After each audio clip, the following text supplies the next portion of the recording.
Happy Wednesday, y'all. Well, according to the picture you just saw, I bet you're thinking, what is that?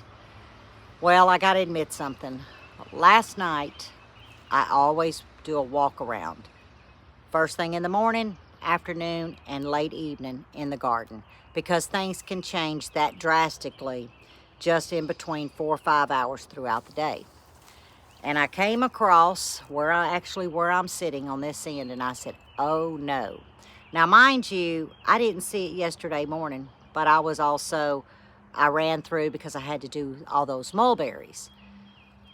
I did not come out yesterday afternoon. So I skipped yesterday afternoon because we was doing the video.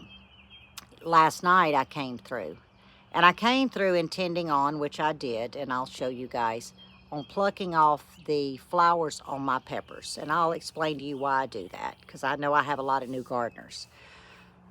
But I came across this little row of tomatoes, and I was sick. So I went and got my clippers, cleaned them, and I went to clipping, and it never crossed my mind. And guys, that's all on me.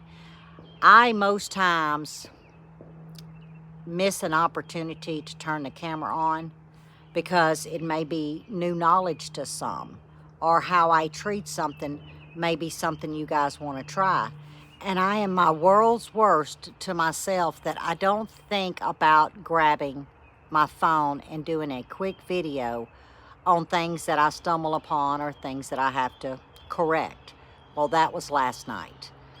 When I came across, I noticed 4 of my tomato plants was SunScalded. Now, this can happen within 24 hours. And before I get up and actually show you, there's actually 2 that I left because it was after the fact that I realized I should have videoed. So what you saw was on the ground, and I'll show you that. But SunScald was created by me. You know, yes, the sun did blister it, but I'm going to give you a little back history of what I interpret SunScald to be and my personal experience. If y'all remember, I started my seeds, had tainted seed start, boiled the water, started seeds over. So by this time I was 3-4 weeks behind than my normal start date when I start seeds.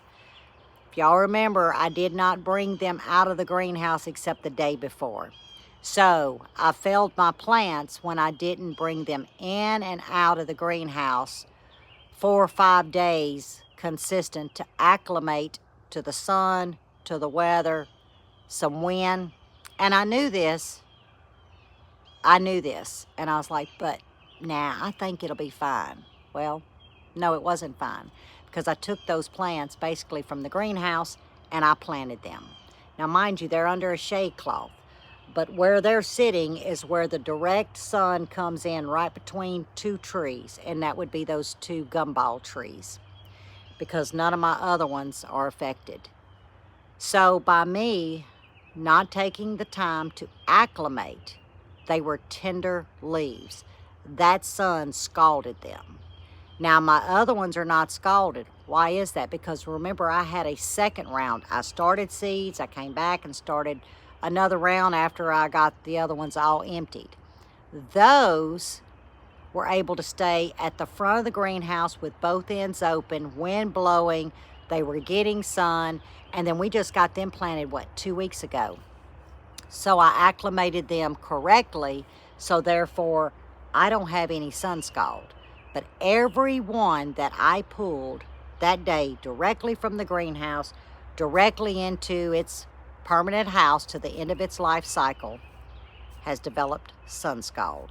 So I'm going to get up and I'm going to show you how much I had to cut off, and I'm going to show you the 2 plants that I mainly had to really give haircuts to. But there's a couple of pieces of leaves still on there.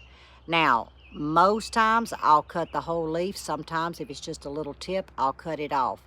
But I want to really hone in on the video and show you up close, because some of you may think, oh my gosh, I've got a disease, I've got a fungus starting, I've got mildew starting, when really and truly it's SunScald. And once you can identify it, you'll know. Now, does SunScald hurt the plant? Absolutely not. It's just hurts the leaves. So you remove that. It has nothing to do with the energy to the plant. It's just you don't want to remove all the leaves because then you have nothing.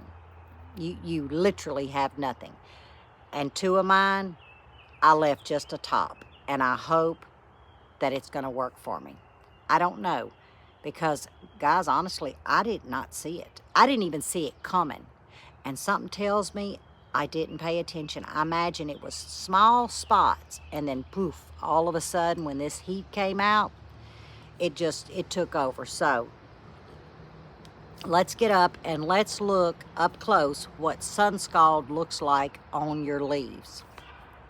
And you'll know then what to do, and to know that you're not going to lose your plant unless, like I said, you have to shave it. Then you might lose your plant. And this is how much I trimmed between 2 plants. Now this is a roaster, a red roaster. Now you look at there. I mean, I lost it all up to the top. But here's a perfect picture. There we go. If I hold on it, it shouldn't get fuzzy on you. So you can screenshot that. Now, without messing up the camera, and I hope it doesn't. This is the underneath. So you can see, if I do it just right, you can see through that. That is SunScald, guys. Because if you look at the branch is perfect. If you get down here, it stops about right here. That is SunScald. So what I'm going to do is I'm going to come in right here and I'm going to clip it. There you go. That's a good picture right there to take. So hopefully, by clipping it, I have stopped it. Now here's the other red roaster. Yes, I had to do heavy trimming on it. But look, remember I said when I realized I had cut everything off before I videoed, I want to try to leave those 2 leaves. I'm just going to cut it off. Now right here, you'll see I have a sucker growing. That's to my blessing that I did not see it earlier, or I would have removed it. So I'm going to let the sucker continue. And I'm going to remove. And I'm going to remove this one, this branch. And then allow the sucker to continue on the plant.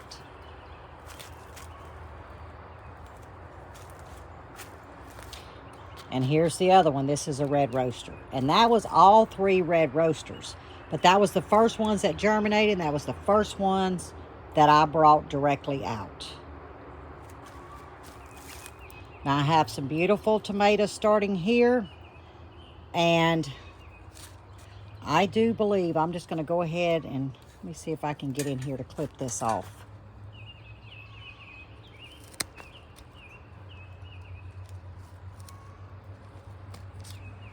Well, that was tough. There we go.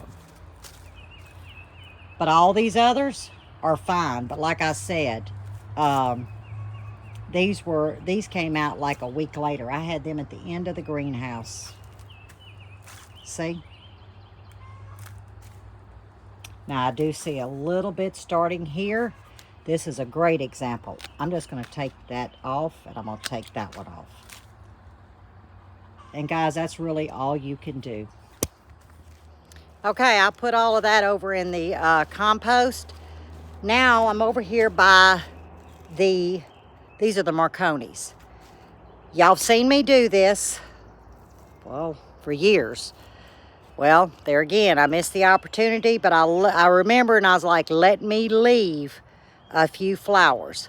And let me show you what I mean. Now here's a good example. This is a red beauty. It's bell pepper. Now, do you see the size of it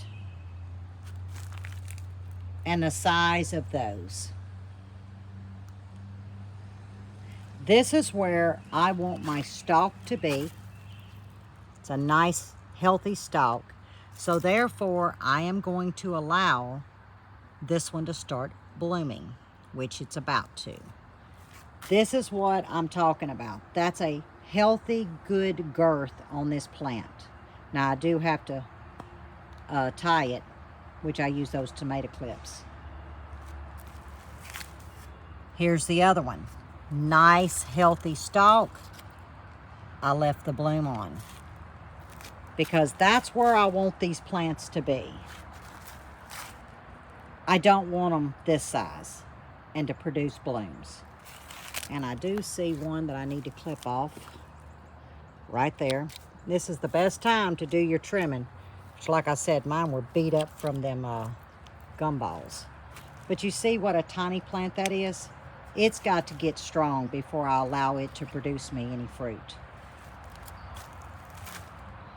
But can y'all see up in here all of the blooms that's about to happen? Very, very healthy plant. You can see, yeah. I've got my stick just too far away from my plant. So what I do is I'm gonna come in and I'm gonna clip my ring, see? And then I am gonna take this one, let me show you, if I can do it right on camera. And I am going to make an extension. That extension is what I am going to clip my plant with. Let me see where I gotta go. There we go. And that's gonna support it just enough. We're gonna do this one the same way. Let me see where I can go right here. Sometimes I have to do 3 lengths. It all depends on my judgment of where I put my stick. But this one's gonna work fine. Perfect. And that's gonna stabilize that.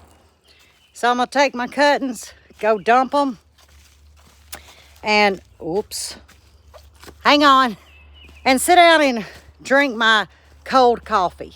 It's still gonna be good. Boy, these gumballs. But yeah, that is what SunScald is. That's what I do with my peppers. It works for me. But remember, it's like anything else. You gotta do what's best for you. You know, what you're able to do, what your understanding is. Because every year, we're gonna be faced with something. But I felt like this video warranted, you know, my experience and what I do for SunScald, as well as what I do to my young pepper plants. Y'all, I gotta figure out where to put all these okra. Buddy's gonna have to till a spot. Oh, and remember that storm that came through? That just broke every potato. And I was like, what do I got to lose? They're all coming back. Take a look at this. And I was like, oh, they're not coming back here. Yes, they are. They're just slow. But yeah, so hey, maybe Mr. Buddy didn't lose his red Pontiacs after all. Now, if that had been rice growing, y'all know I'd have, baby dad, I'd have probably slept with it. I gotta find my coffee. But yeah, the looks like the potatoes are gonna do just fine. You know, did it stunt them? Most definitely. But do I think it affected them? Not really. And it won't be long, I'll get my sweet potato slips in. I didn't get that many, and that's okay. I can get sweet potatoes up here in Wascom from a farmer really cheap. But, you know, I should have a few sweet potatoes. Look. So, you know, hope I see a new one coming up there. So it's slow rolling, but I'll get a few. And I have so many of Mr. Owl's sweet potatoes that I'm considering doing a test run and making a trench in one of the beds and just plant the sweet potato. See if it'll come on up in the outdoor elements. I have nothing to lose. I've got so many little bitty sweet potatoes. So yeah, But I was very disappointed in myself because I knew what I realized what I had done. And I'm sure every one of y'all can relate. You know, it's that afterthought like, oh, if only I'd have done this, if only I'd have done that. We're human. And, you know, I admit to my mess ups and my mistakes. And I mean, that's what you do. Because what I did just now, next year, if it was to happen, maybe what I just did wouldn't help. You know what I say? It's a crapshoot. As long as you're a good steward and you're doing the best that you can do, then that's all we can even ask or expect of ourselves. And that's how I view my gardens. You know, I give them TLC. I'm a good steward. And I'm moving a tomato leaf, if you're wondering. And, you know, whatever happens, as long as I know that I have done all that I can do, it's really out of my hands. And I have to accept that and move on and try again. And that's what we all really have to do. But as always, stay safe, stay well, and God bless. And I ain't wasting a cup of coffee. Well, it's not cold. It's just room temperature.